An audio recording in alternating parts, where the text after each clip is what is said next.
Vamos falar de família como estratégia permanente de Deus. Quando estava colocando o permanente aqui, eu estava muito tentado para falar estratégia eterna de Deus, né?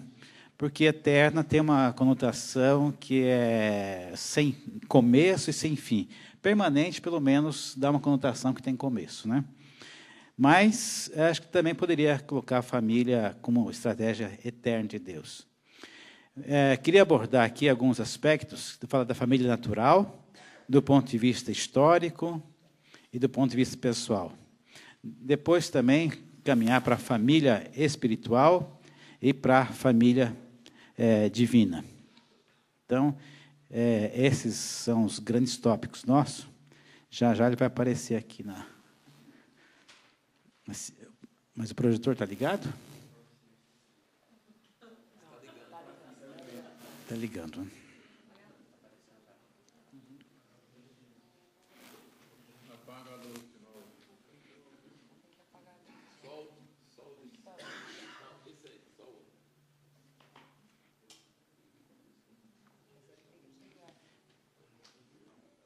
É uma dificuldade a gente casar aqui a internet com a apresentação aqui, tá? Então, família natural, no ponto de vista histórico, pessoal, familiar, família espiritual e do ponto de vista também da família divina, tá?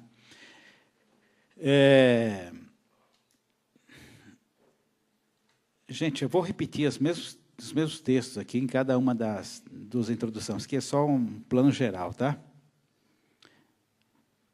Vou ficar com misericórdia de vocês, estão anotando, não vou mudar assim tão rápido. Mas vou começar a falar já. A parte histórica, se vocês pegarem aqui as últimas 7 ou 8 impactos, vocês vão encontrar lá com bastante detalhes. Então, nós não vamos gastar tempo com relação à parte histórica, né? Então, os últimos números de impacto tem lá essa...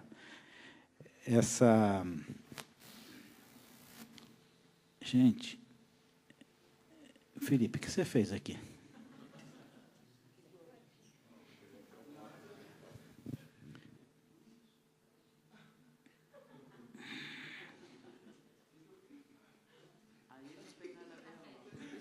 Pulou a ordem, né?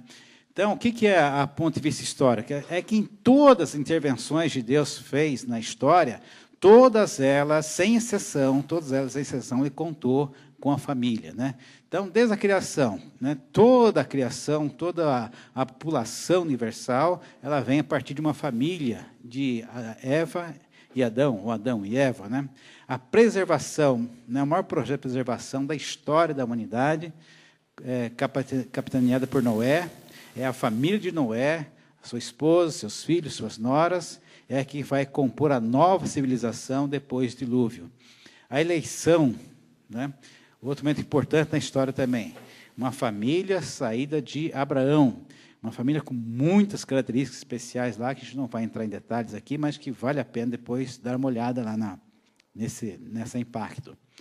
A encarnação, né? Os deuses da mitologia, os super-heróis que vêm aqui para a Terra, eles sempre vêm, tipo, num cavalo alado, num foguete e tal, e Deus escolheu a família para a encarnação, para trazer seu filho aqui, né? A igreja, nós lemos lá no discurso de Pedro, a pregação de Pedro, dito em Pentecostes, ele vai citar uma profecia, em particular a profecia de Joel, para dizer, para explicar aquilo que estava acontecendo, né? Podia pegar outras profecias que falavam sobre o derramamento do Espírito, da vinda do Espírito, mas escolheu aquela em particular, que fala, né, que os vossos filhos, vossas filhas, então aí você tem o culto, aí a palavra pai, que tem filhos e filhas são os pais, né? Vai falar dos jovens, dos velhos, enfim, vai descrever a família sobre a qual virá o Espírito Santo, né? Então, ali é o cumprimento da bênção de Abraão, ou pelo menos o começo do cumprimento da bênção de Abraão, que é abençoar todas as famílias da terra. E o reino milenar messiânico, que nós teremos após esta era aqui, também ele tem famílias naturais. Aliás, né, eu estou começando a trabalhar nesse texto, Estou tentando ver como é que vai construir esse texto aí. Mas tudo aquilo que Deus prometeu para a família e que foi sucessivamente frustrado durante toda a história, nesse período nós vamos ver a família ideal, como Deus projetou, quis acontecendo. É a palavra de Deus se cumprindo como um todo, inclusive para a família.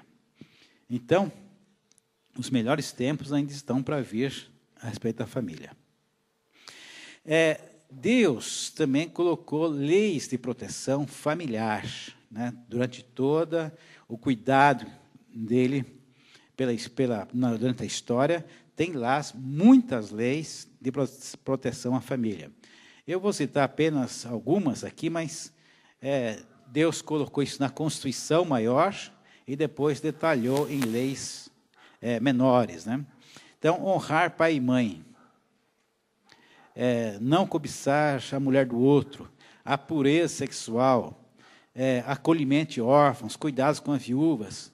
Então, tudo isso Deus tratou, teve o carinho e cuidado de prever isso na lei, como se comportar diante das situações e de tantas outras que eu estou aqui, não estou colocando. Essas aqui são apenas exemplos, não esgotam tudo que Deus quis,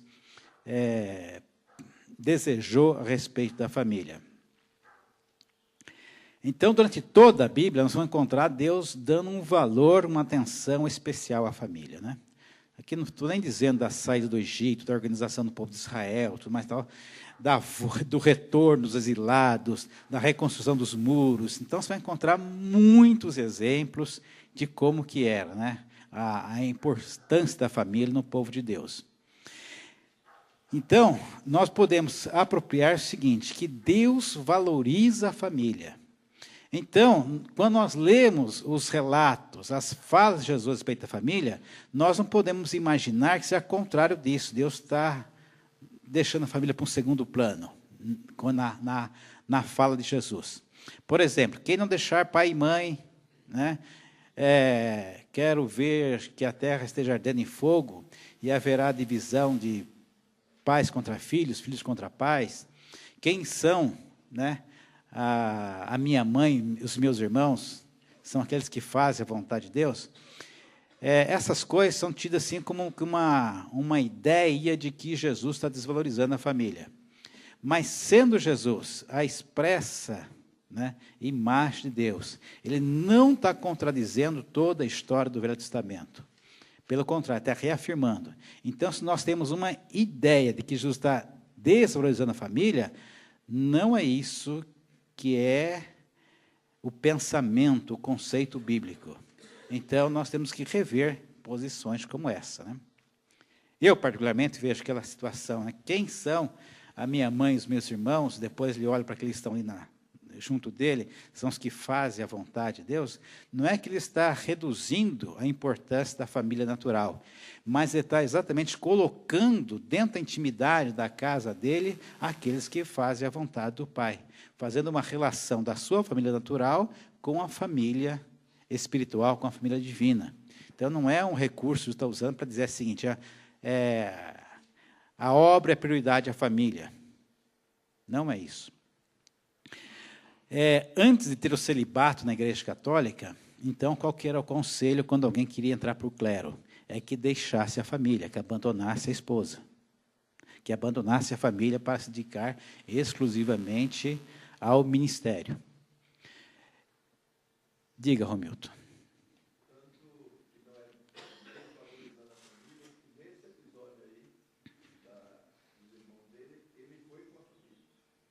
E no fim saiu com a família. Ótimo, bem lembrado. Então, aquele que queria seguir o ministério deixava a família. Aí, para resolver isso, então resolveu-se adotando o celibato, né? Então, a exigência não era deixar a família depois constituída. A exigência era não constituir família para não ter que depois que deixar a família. E tem um dos mandamentos da Igreja Católica, que é o seguinte, né?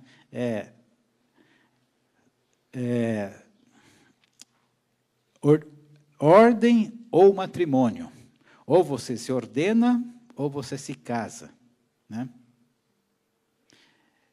eu entendo que talvez fosse mais adequado ordem e matrimônio, com matrimônio, né? Os dois chamados não são excludentes, né? Então, nós precisamos, de fato, colocar um olhar mais amplo da Bíblia e lermos passagem que Jesus fala a respeito da família, sem esse olhar, né? Agora, a unidade da família, que a gente tem que existir, ela deve levar em conta que é uma unidade em torno de Jesus. Então, uma família que está brigando, né, porque não tem Jesus, e uma família da propaganda de margarina, que acorda cedo, aquele pão quentinho derretendo lá, tal, todo mundo unido, mas sem Jesus, não tem diferença. Tá? Então, a família tem que estar voltada para Jesus.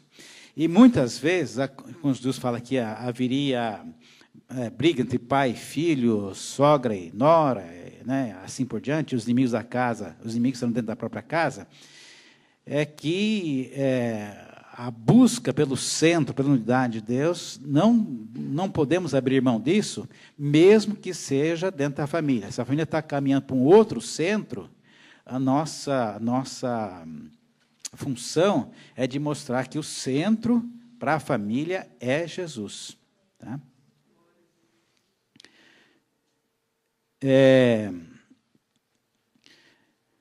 Agora vamos entrar, então, na parte que diz respeito à nossa questão prática, nossa questão pessoal com relação à família, né? A família, primeiramente, como fonte para a descoberta da nossa vocação. Depois, como construção da nossa identidade. E amanhã vamos falar sobre o sofrimento propedêutico. Gostou da palavra? Quem aqui é da área de educação? Legal, vocês vão, acho que, ajudar bastante aqui. Bom, descoberta da vocação. O que é vocação? É um chamado, é aquilo para o qual você nasceu, né? Vocês lembram da conversa de Esther com Mordecai? Mordecai estava conversando com Esther para que ela fosse diante do rei para interceder pelos judeus que estavam correndo iminente perigo. E a Esther estava ali tentando dizer, mas, né, se o rei, enfim, tem dificuldade, não é tão simples assim, Mordecai. E Mordecai falou assim, olha, quem sabe não foi para essa hora que você veio. Toda a sua vida, toda a sua história foi construída para agora falar com o rei a favor do povo. Se você não entrar, não tem problema. Deus arruma um outro meio, mas a sua missão, quem sabe, foi para isso, né? Para isso que você nasceu. Então, é fácil a gente olhar para alguns fatores e ver que a pessoa nasceu para isso, né? Eu costumava dar o exemplo do Pelé, mas daí começou a ficar 70 anos, tal, assim, nem todo mundo conseguia mais saber quem era o Pelé, então estou atualizando, né? Então, vamos pegar aqui o Messi, pegar aqui o Neymar, né? Pessoas mais próximas, pessoas que nasceram para isso, né? Nasceram para aquela coisa, né?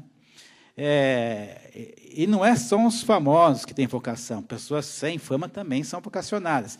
Às vezes você vê alguma pessoa fazendo alguma coisa e fala, nasceu para isso, né? Nós temos a felicidade de ter aqui o Gil, todo mundo conhece o Gil aqui, né? Não, né?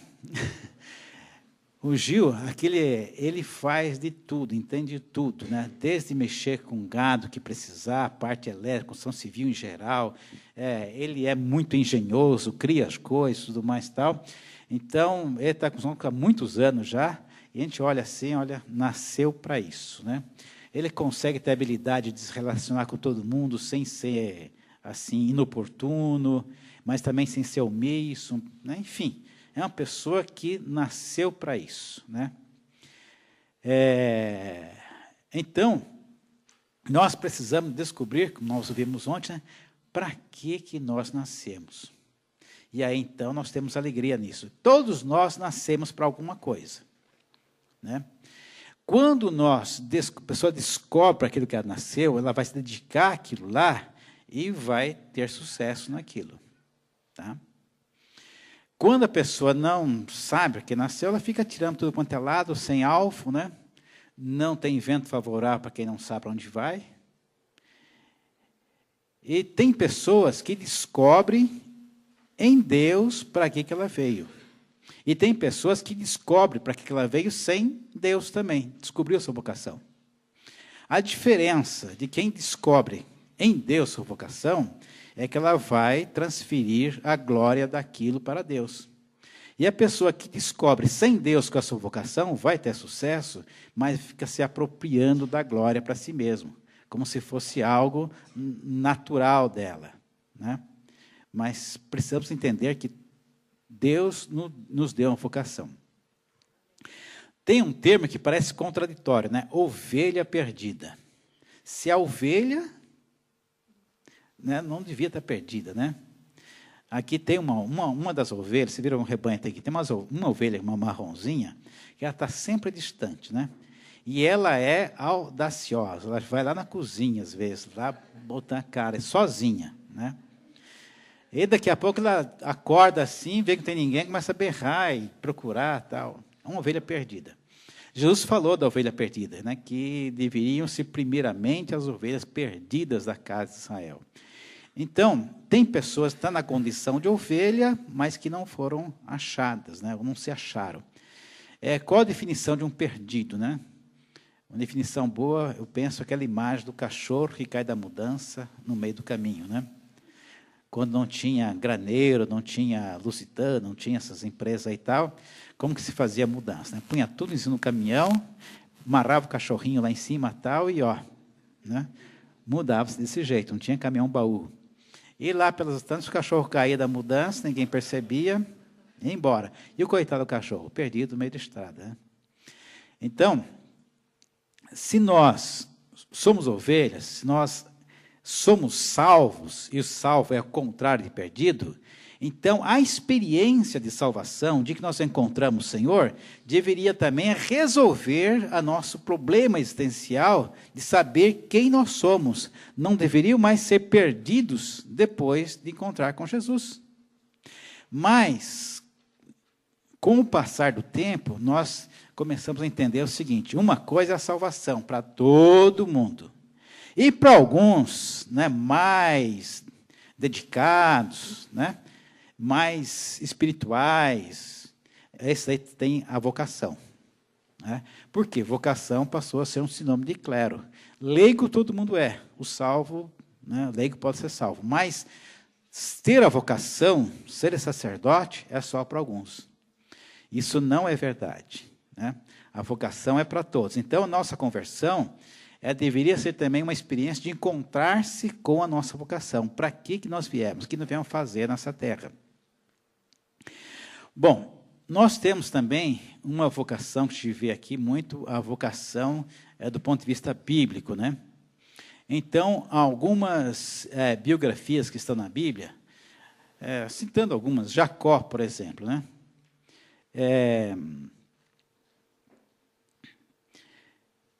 Qual foi a grande obra de Isaac?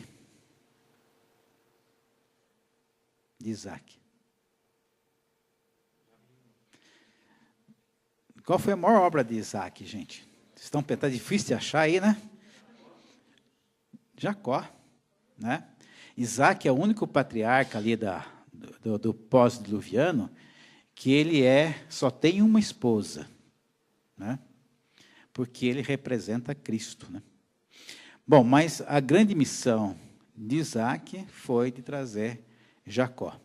Então, Jacó nasceu, né, já lá, antes de sair do ventre, brigando com Esaú, tomando o lugar de Esaú, né? E depois isso aconteceu literalmente, mas ele vinha, tem uma biografia ali, ele vinha para ser Israel, né? Jacó nasceu para ser Israel, né? O temperamento dele lá no ventre já era de briga para alcançar esse lugar, né? E quando, né, o pessoal diz que trapaceia com Esaú, eu não vejo bem uma trapaça com Esaú nesse momento, né? Esaú que foi displicente, que largou mão, não fazia conta das coisas, né? Mas Jacó é uma pessoa que nasceu. Samuel, né? Lembram de Samuel? Quem que era a mãe dele? Ana. Ana não tinha filho, chorava tanto que achava que ela estava embriagada lá no templo, né? E ela fez o voto que, quando tivesse um filho, o traria para o Senhor. E Samuel veio servir ao Senhor ainda criança, né? Então, Samuel também nasceu para aquilo, antes de nascer, como já tivesse tido com clareza sua vocação, né? Deus não inventou Samuel depois que ele nasceu, né? Não, Deus tinha um plano, e as lágrimas da mãe de Samuel eram talvez também as próprias lágrimas de Deus pedindo uma providência para aquele povo, né? Está cansado de fazer aquele circuito de apostasia, sofrimento e restauração e assim por diante. Então, chegava o momento de dar um basta naquilo, e Samuel estava nesses planos de Deus, né? João Batista, né? Esse é interessante, né? Por quê? A Isabel era estéril, o Zacarias estava lá ministrando o Senhor, lá no altar de incenso, teve uma visão, demorou-se lá, e o anjo, nessa ocasião, falou sobre João Batista, né? E deu toda a descrição quem seria e como seria o filho dele. Ele volta para casa, ele morava nas montanhas da Judéia, né? Terminou o ofício dele, terminou o turno dele, volta para casa. A Isabel concebe, fica 5 meses, se não me engano, sem falar nada para ninguém, mas curtindo a felicidade, porque ela agora deixou de ser estéril. Ao 6º mês, ela recebe a visita de Maria, né? O Joãozinho, né? Dá um primeiro pulo do Espírito ali, se alegra, né? Quando entra a mãe de Jesus com Jesus lá. E depois, quando nasce João Batista, vamos dar uma olhadinha aqui em Lucas, para nós vermos, sentir um pouquinho, né, do Zacarias.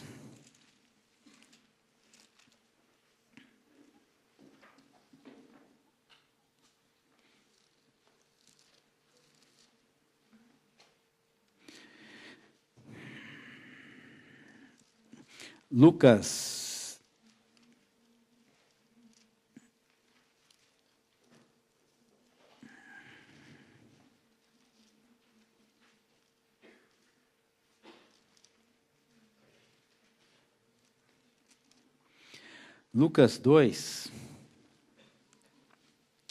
versículo 57 em diante, até...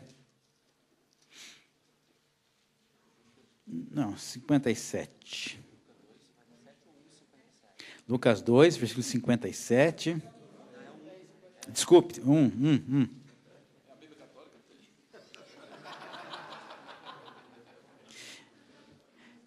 Certa vez eu fui pregar no seminário, numa escola, na Faculdade Batista. Isso no começo dos anos 70. E a escola batista tradicional tal, e a minha missão lá era falar sobre o batismo do Espírito Santo e dons. E o dia que falaram, né? Então encheu o auditório, todo mundo queria lá ouvir, né? E levei um companheiro comigo, então, para ganhar tempo, eu anunciava a passagem, ele lia, a gente ia correndo para não dar tempo dos irmãos lá fazer muita pergunta, né? Acelerado. E todos eles com os olhos assim regalados. Eu via, como se diz antigamente, uma mosca voar, né?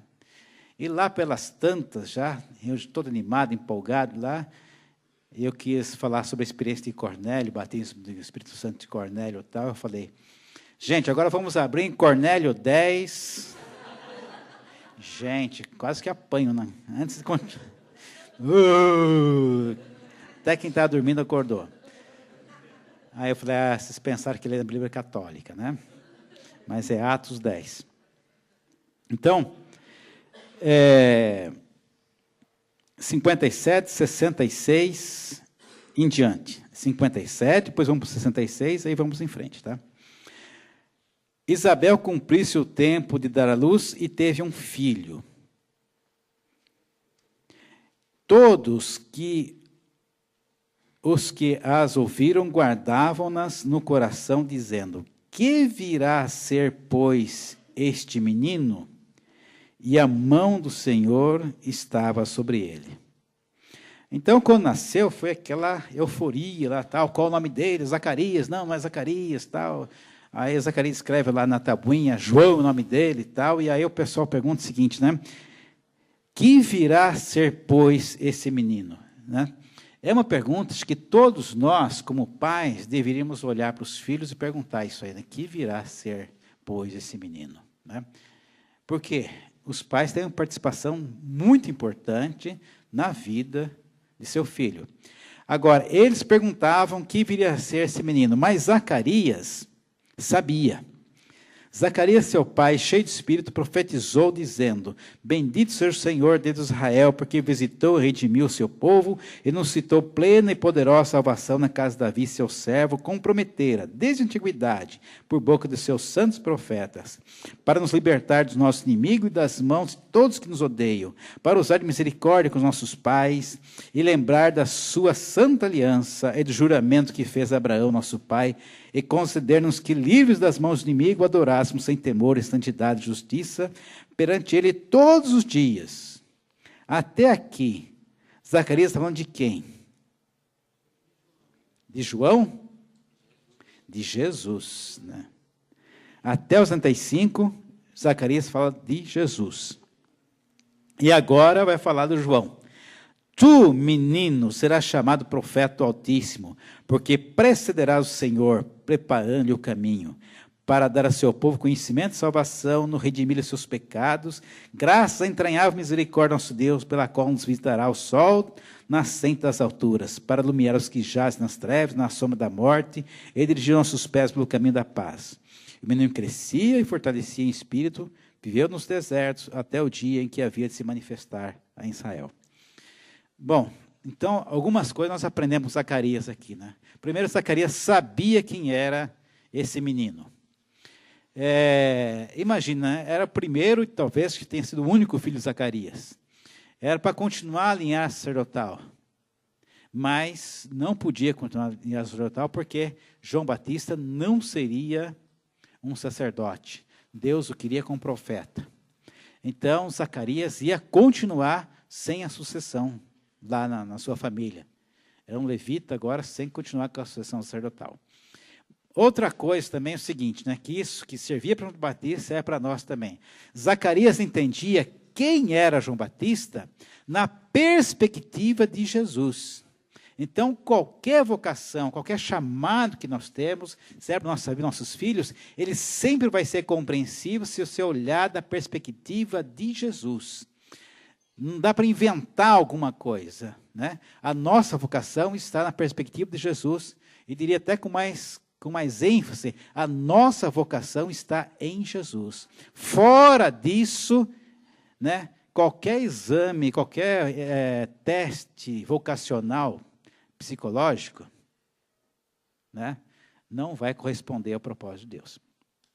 Então, olhar na perspectiva de Jesus, aí nós conseguimos descobrir qual é a nossa vocação. E João Batista, então, cresceu dessa forma, mas um grande responsável por entender a vocação dele, o próprio pai dele, né? o Zacarias. Para nós refletirmos um pouco, né? João Batista, ele exerceu o ministério de Elias. Zacarias, né, foi o homem a quem foi revelado, a quem foi dado o privilégio de ser pai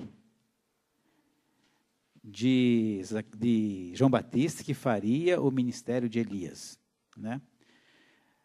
Nos dias que estamos vendo hoje, né, nós precisamos de pessoas como Zacarias, que estejam interessados no ministério de Elias, e não no seu próprio ministério, não na continuidade do seu patrimônio, mas de um ministério profético como o de Elias.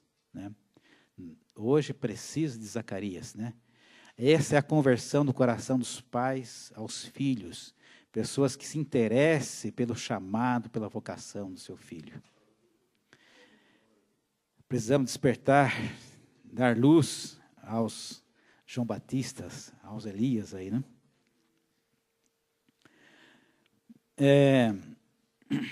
Agora, uma coisa interessante, né? A nossa biografia também está na Bíblia. Já leu lá, Zé Luiz, sua biografia na Bíblia?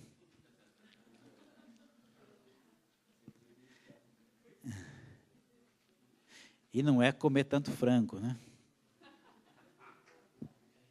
Gente, vocês vissem a montanha de ossos que o Zé Ronaldo colecionou ontem, né? Ao final da janta, você não sabia quem estava do outro lado da mesa.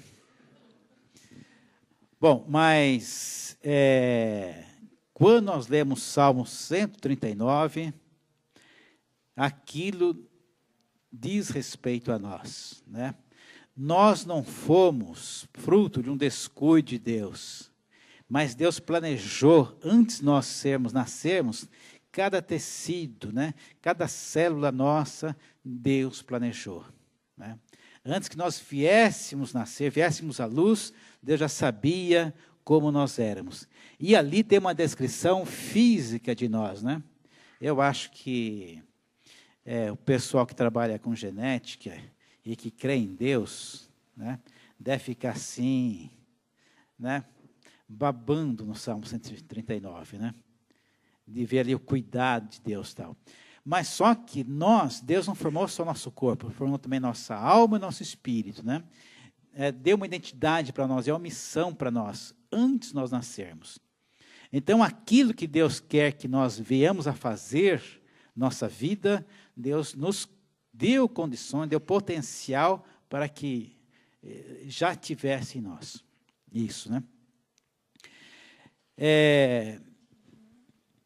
Então, Deus cuidou de tudo.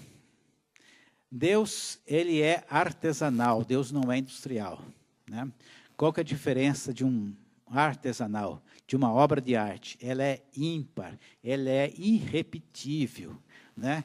Cada objeto é trabalhado na sua vez, na sua hora, do seu jeito, né? Isso depende do humor do artista, depende da paciência dele, depende de uma série de coisas. Não é só a habilidade do artista que se insere numa obra, mas é também a sua alma que vai ali, né? Tinha um pai de um amigo meu, ele era pintor, né? Ele expunha muito na Praça da República, lá nos anos 70, quando os hippies iam expor lá, tal, tinha muitos quadros lá, tal. E o meu amigo contava o seguinte: então eu chegava em casa e estava pintando um quadro uma semana, né? Ele passava, olhava, quadro bonito, né? Lá para o terceiro dia estava dando forma, tal. No quarto dia ele passava, admirava o quadro. No quinto dia, chegava aqui uns 5, 6, 10 dias, às vezes, o pai arrebentava o quadro. Mas pai, cadê o quadro? Ah, rasguei. Mas por que estava tão bonito? A minha mão não estava me obedecendo mais. Não estava saindo ali o que estava aqui de mim, né? Então, o artista tem tudo isso, né? E Deus, quando nos forma, Ele coloca todas essas coisas em nós. A imagem e semelhança de Deus em nós vem muito da criação, da criatividade, né? Só o homem pode criar outro ser à imagem e semelhança de Deus, né? É coisa fantástica olhar tudo isso. Mas aí vamos olhar-nos como particularidade de Deus, né? Não fomos produzidos uma esteira de produção. E aí que está a riqueza, né? E aí, então, que eu quero mostrar um pouquinho, acho que talvez de uma fala um pouco diferente do que nós vimos até hoje. Quando eu me aproximei mais do Senhor, conheci mais o Senhor, eu queria servi-lo, né? Servir a Deus, não interessava mais nada, servir a Deus, né? Isso era o meu desejo. Então, como que eu posso servir a Deus? Eu tenho que estudar teologia. Era a leitura que se fazia, porque os vocacionados tinham que fazer parte do clero, né? E como tal, eu fui procurar um lugar onde pudesse estudar teologia. Mas esbarrei no problema que foi o seguinte, né? a minha casa, no caso dos meus pais, contava com a minha colaboração, né, financeira lá. Nós éramos pessoas muito simples, muito humildes. A revolução, o golpe de 64, nos transformou meu pai de camponês para metalúrgico da noite para o dia, e nós fomos morar na periferia de São Paulo, né? Então, qualquer real de cada um lá fazia parte do orçamento. Então, eu estava a trabalhar já, 17 anos, né, tem que trazer recursos para casa, eu não podia deixar na mão. Então, como fazer se tudo aquilo que eu investiguei, especialmente os seminários católicos, exigiam internação, né? Tempo integral. Mas aí eu encontrei um curso de teologia noturno. Então, é esse que eu vou.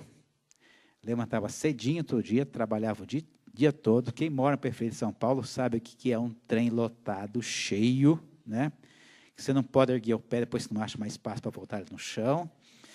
Na estação é só se ficar perto da porta que você entra automaticamente. Depois você fica mais ou menos perto da porta, na hora de sair, você sai também sozinho. Porque se você errar esse planejamento, você entra e você sai sem sua vontade, né? Teria 1000 histórias para contar no tempo que a gente viajava lá, mas não vou tomar tempo para isso. Mas o fato que ia naquele trenzão apertado, tal, trabalhava o dia todo, depois saía correndo, ia para o seminário e saía correndo lá para pegar o último trem para chegar em casa, né? Aí o pessoal falava assim que não fazia mal dormir de barriga cheia, né? A gente chegar com tanta fome em casa, né? Fazer aquele pratão, que vocês costumam ver por aí, né? Feijão com arroz, punham um ovo estalado em cima lá, dormir com a barriga cheia, que era uma maravilha, viu? Nunca me fez mal. Agora, dormir com fome não é fácil, né? Então, e isso era o dia a dia, né? E, às vezes, quando a fome está muito grande, e ela tinha, lá nas lanchonetes, tinha aquele cafezinho que tem até hoje, né? E tinha uns bolos que o pessoal troca toda semana, que fica ali, né? Aquilo, gente, é uma maravilha. Você toma um cafezinho que lá, o estômago, né? É a mesma coisa comer uma pipoca e tomar guaraná depois, né? Bom, e assim foram 5 anos, né, desse jeito. Eu fiz seminário na Assembleia de Deus, e quando terminamos o curso lá, lógico que começou umas várias salas, mas terminamos com 24 alunos só. E aí todo mundo tinha emprego garantido lá, né? Todo mundo tinha convite, inclusive eu também tinha convite para trabalhar em igreja, missões, tudo mais tal, mas minha vocação era outra. Na mesma época que eu entrei para fazer teologia, eu também entrei num emprego. Nesse emprego, eu fui lá prestar concurso e tal. Eu digo o seguinte: quando o pessoal faz concurso, por exemplo, não adianta fazer concurso, porque é tudo carta marcada. Gente, não tem carta marcada que supere o plano de Deus, o poder de Deus. Tá? Pode ter lá 50 nomes lá, mas se Jesus marcou seu nome, não se preocupe com o resto, né? Então, se queixar da vida é uma coisa muito feia, gente. Tá? Eu passei no concurso, né? Entrei, e aí eu tinha 2 empregos. Um que ganhava semelhante ao anterior, que eu tinha saído desse emprego porque era uma empresa 100% desonesta, que pagava bem, né?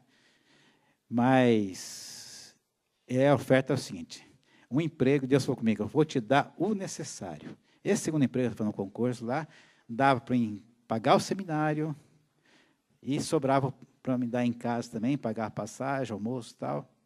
E eu fui para lá. E entrei nesse emprego, reduzindo, encurtando a história. Eu entrei lá no segundo cargo mais baixo da hierarquia. Abaixo de mim só tinha os boizinhos lá, os garotos, né, que eram menores de idade. E saí desse emprego anos depois, no maior cargo da companhia. Né? Mérito meu? Não. Qual que era o meu currículo lá? Primeira faculdade, teologia. Né? Deus cuida. Quando fui ingressar na carreira universitária, nesse emprego aí, fiz uma entrevista com um japonês, Era 1 hora cada entrevistado.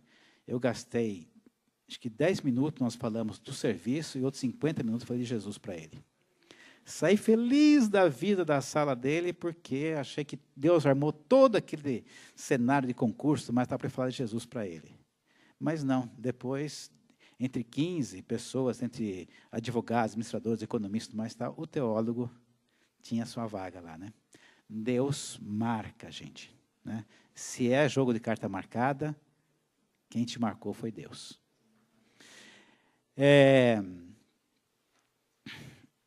Então, a minha vida foi assim, sabe? Como eu terminei os seminários, que todo mundo que termina um seminário quer uma igreja e uma mulher, né? O homem quer casar. E corre o risco seguinte: depois de alguns anos, se não dá certo a vocação, a igreja quer admitir, mas fica constrangido porque ele já tem esposa e filhos, tal, né? Então diz que isso são os filhos do sistema. E assim eu fui. E hoje, encurtando a história, hoje eu trabalho com trânsito, né? Tenho mais 2 sócios que são mais próximos, né? E olho trabalhar com trânsito hoje como uma vocação para a minha vida, né? Moro em São Paulo, uma cidade de São Paulo, 43 motoqueiros todo mês. Morre no Brasil 35 mil pessoas de acidente de trânsito por ano, né? Se você lembrar quantos habitantes tem a sua cidade, aí dá para você ter uma ideia de quanto de pessoas que a gente fala só números, não impacta, mas pense, né, quantas pessoas que morrem. O trânsito é uma das coisas mais violentas que tem e é um dos lugares que mais se quebra a regra. Uma das coisas melhores que tem no Brasil é a legislação de trânsito. É a legislação que ela é de um aprendizado, assim, por intuição. Você nunca foi num CFC, mas se você vê uma placa com um E no meio cortado, você vai entender que aquilo lá não pode estacionar ali. Ou então, se tem uma seta cortada, aquilo é contramão. Todo mundo sabe disso. Ela é intuitiva. A gente viu lá em Israel umas placas, né, de estacionamento sobre calçada. Não tem no Brasil isso aí, né? Mas, ao que você olhou a placa, ali aquele carro com o pneu levantadinho e tal, você via que era permitido estacionar com uma roda em cima da calçada. A gente não tem aqui isso, né? A lei de trânsito é intuitiva. No entanto, todo mundo é mais tentado, é a lei mais tentada das pessoas a burlarem, né? E daí vem toda essa consequência, né? Então, digo que nessa área é a área que o diabo escolheu para roubar, matar e destruir. E nós, então, eu e esses 2 sócios, temos uma consciência muito clara do seguinte: nós estamos atuando aí com o ministério mesmo, né? Fazendo frente a isso. Trabalhando com qualidade, com cautela, não apenas para fazer uma coisa de excelência, mas que sabemos que estamos fazendo para Deus. Se a gente cuida de formar profissionais para o trânsito, que vão ensinar os instrutores, que vão ensinar os condutores futuros, né? Se a gente age com negligência, então toda a cadeia vai ser negligente, vai chegar lá no condutor, que vai ser negligente também. A gente age com a ideia de trazer esse pessoal à consciência, também vai reproduzir isso. Então, as pessoas que trabalham conosco, estudam conosco, falam assim: nós não queremos somente bons profissionais, queremos pessoas que abracem uma causa, né? E a causa é a causa pela vida. Me sinto confortável, claro, evidente, muito à vontade de que ser um empresário na área de educação de trânsito não é só ganhar a vida, mas ser um instrumento de Deus lá. Uma das coisas que há muito tempo que eu adoto, né, desde que comecei a ter secretárias, né, a primeira coisa é o seguinte, né, às vezes você recebe secretária que vem trabalhar em outros lugares e tal, e elas já vêm assim prontinho, né? Fala assim: eu não posso atender ninguém hoje. Toca o telefone e fala assim: fulano não está. É mentira, né? Ou então, elas são treinadas a defender o chefe inventando um monte de mentira. E a primeira coisa diz assim, não minta. Né? Se eu falo que não vou atender, falo exatamente isso, não vai atender, deixa o telefone, depois eu retorno, tal, não precisa mentir, nunca. Algumas era difícil tirar o vício, outras, né? Recentemente teve uma experiência seguinte, né? Um rapaz que a gente contratou lá ajudou bastante ele por várias situações, né? Aí, por fim, ele não quis mais trabalhar, casou, mudou para o interior, tal, mas, surpreendentemente, um ano depois, uma reclamação trabalhista. Né? E aí vamos enfrentar isso. Né? Não tem problema, porque se a gente fez tudo sem estar com problema de dormir à noite. Né? Não fizemos, certeza que não lesamos ele em nada. Mas, quando eu olhei a petição do advogado dele, lá uma série de coisas mentirosas, daquelas mais terríveis que tem. Né? Mas tudo bem. Né? Aí, quando eu fui chamar algumas pessoas para ser testemunhas, né, a nosso favor, dizia para ele assim, olha, não se preocupe, vocês estão chamados só para dizer a verdade. Não é para inventar história, defender nada, só para dizer a verdade. Né? Sobrou testemunha a nosso favor. Porque não tinha lá que acompanhar uma história criada, é só para dizer a verdade. Né? Outra coisa também que eu penso na nossa vida como profissional, e no caso como empresário, é o seguinte, né? Todas as pessoas que chegam a nós, eu acho que a gente não tem poder de escolher quem se aproxima da gente. Quais são as pessoas que Deus coloca em relação conosco? Não temos isso aí. Agora, nós temos o poder de recusar as pessoas. Né? Então, Jesus falou que todo aquele que o Pai der, viria a Ele. E hoje nós somos, né, a pessoa que está no lugar de Jesus, a quem os Pai pode enviar para nós. Então, de maneira nenhuma lançarei fora. Então, eu acho que eu não tenho essa condição de lançar fora. Então, quem vem trabalhar conosco, nós não despedimos. Né? Não mando ninguém embora. E eles sabem disso. Né? E quando alguém começa a algum lugar dar problema, Deus cuida de tirar ele. Né? Deus age mesmo. Então, eu entendo que meu exercício profissional é o meu ministério. Então, eu faço da minha profissão, da minha vida, o meu ministério. E não o contrário, fazer do ministério uma profissão. Né? Então, talvez, naquela ocasião, né, quando eu comecei a fazer teologia e tudo mais, ficar internado num seminário fosse mais confortável do que levantar cedo, pegar trem, comer em refeitórios de empresa, dormir tarde, etc., etc., fosse mais confortável. Mas minha família ficar desprovida disso aí. Né? Então, eu quero dizer isso aí. Há uma responsabilidade nossa de entender o nosso chamado para ver o que Deus quer de nós. E não nós queremos entrar numa linha de produção. Né? Então, essa é a minha fala pela diversidade aqui. Bom, vamos andar um pouquinho mais rápido. Né? A construção da identidade, especialmente o pessoal da educação, eles ficam debatendo, explicando mais ou menos o seguinte. Quando a criança nasce, ela é governada pelo outro. Né? Hétero, o outro. Né?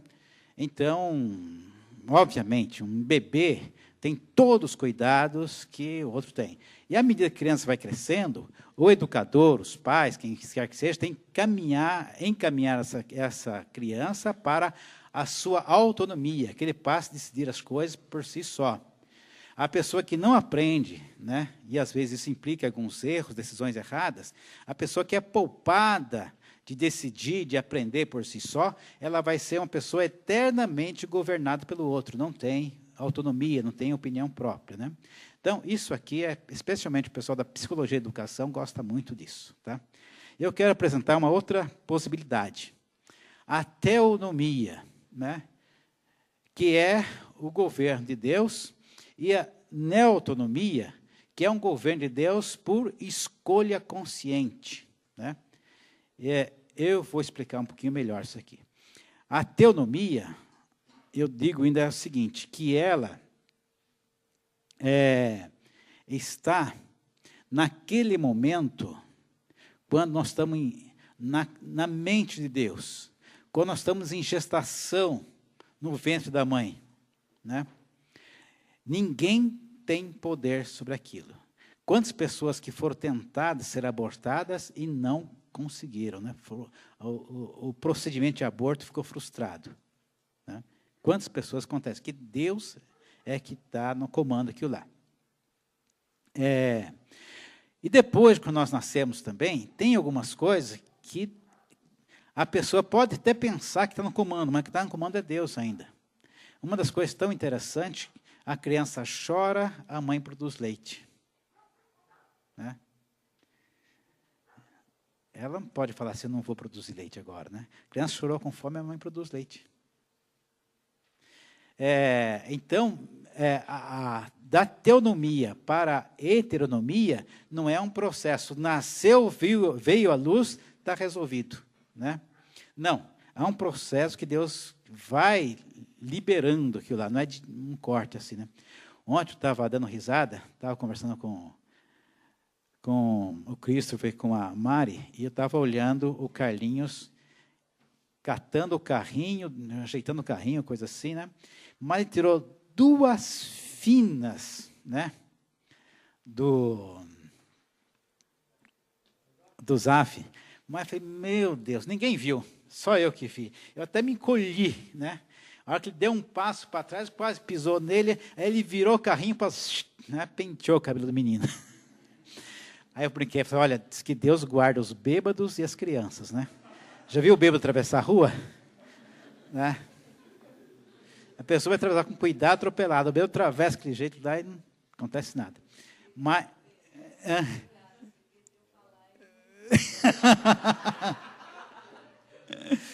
Então, Deus não descuida, né? Ele não entrega para a heteronomia de repente, né? Agora, uma vez que você saiu da fase dessa teonomia absoluta, depois você vai passar para a heteronomia, que vão te levar para a autonomia. Na autonomia, você pode optar novamente pela teonomia, né? Aceitar, desejar o governo de Deus na sua vida outra vez, né? O que é diferente, que na primeira vez você não tinha opção. Agora você faz isso por escolha, por opção. Eu não quero o meu governo, quero que Deus governe a minha vida, né? Então, estou aqui abrindo um pouco mais do que a psicologia e a educação diz. Bom, gente, Deus combina mais com planejamento ou com improviso? O que vocês acham? Os dois. O plano eterno de Deus, o cordeiro que foi morto antes da fundação do mundo, né? Pegar Deus surpresa, o diabo com certeza não pega, né? Então, não tem surpresa, Deus trabalha com planejamento. Agora, o planejamento,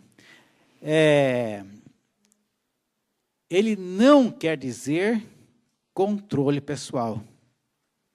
Você pode planejar, né, junto com Deus e planejar que Deus seja o controlador, não assumir o controle. Não é aquilo lá da religião de que eu vou pegar o controle de tudo, né? Não, é planejar para que Deus tenha o controle. Lucas 14, 26 a 33, está lá aquela parábola que Deus fala que quem vai construir uma torre, quem vai para a guerra, ele tem que calcular o que é preciso para a torre, para que não fique no meio esse tipo de zombaria, e também se o exército dele está à altura de enfrentar o outro ou se pede paz, né? Então, seguir a Deus pode ter seus cálculos, sim, né? Só que você tem que calcular, e quem calcular realmente, que eu digo o seguinte, né? Converter é, antes de tudo, uma decisão inteligente, né? Tem aquele cientista, o Adalto, que eu acho interessante que ele fala, quando eu converso com pessoas que não creem em Deus. Ele fala assim, eu creio, você não crê. Não temos como saber agora quem está certo. Mas naquele dia, né, Se Deus não existir, eu não vou perder nada. Né? Agora, se por acaso Deus existe e você negou, recusou, você vai estar em apuro. Né? Então, a conversão ela é uma coisa inteligente. Né? Outra coisa que eu acho que não combina também com o cristão é chamar de herói. Né? Tem um título aqui em Hebreus 11, os heróis da fé. Né? Eu dizia sempre assim, eu queria ter uma Bíblia de leitura. Bíblia de estudo tem bastante. Né? E esse mês passado, a Sociedade Bíblica do Brasil atendeu, né, a minha oração. Lançou uma Bíblia literária, chamada O Livro dos Livros. Ela é um texto que não tem capítulo, não tem versículo, é o texto direto e não tem subtítulo. Lá o Pai Nosso não é chamado de oração dominical. Né? É só a oração mesmo. Né? Uma delícia.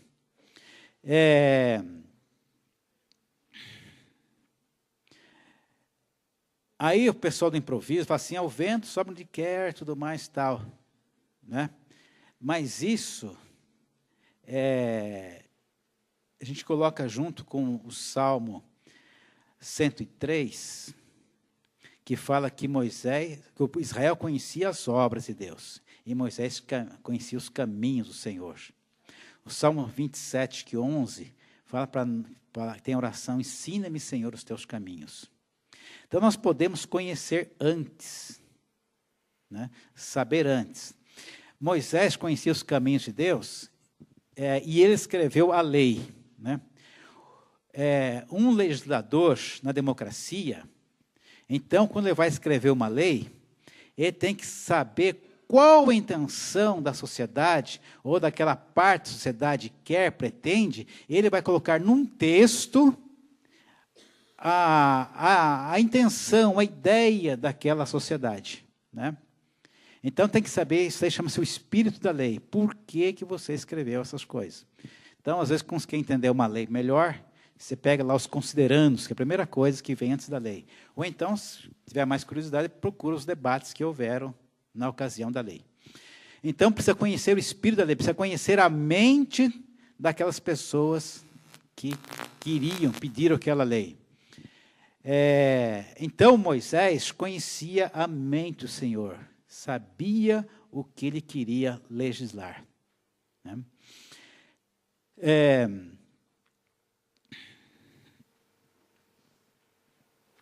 E nós fomos planejados por Deus, não somos obra do acaso. Ainda que a nossa concepção pode ter sido lá fruto de um estupro, né? Isso não escapou do controle de Deus. Conheço uma pessoa que a mãe dele é homossexual. E lá um dia, na juventude dela, resolveu, eu quero um filho. Né?